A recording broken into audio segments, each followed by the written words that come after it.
they keep telling people that, yes, well, look at all these people participating in democracy. Isn't that wonderful? Doesn't that show how legitimate our government is? And even a lot of people who fancy themselves as anti-regime, they buy into that pro-regime ideology, right?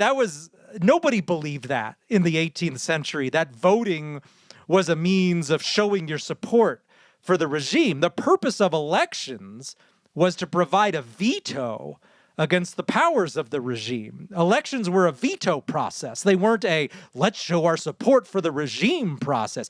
And you can see that even people on our side have completely forgotten that aspect of it. They now completely buy into this idea that voting is necessarily pro-regime, is because you'll hear that argument that just voting means you support the regime, which... no, that's a completely new idea. If voter turnout is humongous, I could just as easily argue that voter turnout is humongous because people are so afraid of the regime and hate it. Because lots of people vote based on fear, right? They're not voting their aspirations and their hopes. And boy, has that been proven right a million times, right? I remember... Hubert Humphrey, I remember, gave some dumb speech about how you can't vote your fears, you have to vote your hopes. He was hoping to defeat Nixon. And guess what? Everybody turned out and voted their fears because they were afraid of street violence, and Nixon ran on a law and order policy.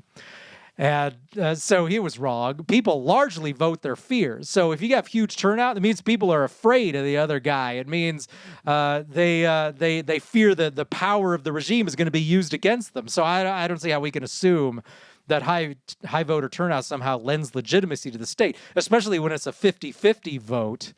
And all that does is demonstrate that people hate each other, as you're noting. But in the past, elections were more frequent for that reason. It was believed that state power was so abusive, you needed annual elections to help provide some sort of veto on state power. And so in America in the 19th century, in the late 18th century, annual elections, sometimes elections even every 6 months, were more common. And you had very few governorships where they had a 4-year term. That's like a 20th century thing too, where we decided governors need 4-year terms.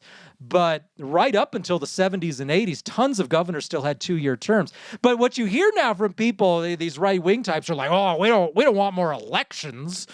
Those are expensive. We should just give politicians more years to do horrible things because, what, you want me to vote every year? Well, yeah, if you were John Adams, you thought annual elections were great and the only way to really control state power. Somehow we bought into this dumb idea that elections necessarily give power to the regime, and you shouldn't have them very often because if you have them annually, that somehow gives even more support to the regime. That would have been a totally bizarre point of view to the people who wrote the Bill of Rights, the Anti-Federalists, those sorts of guys.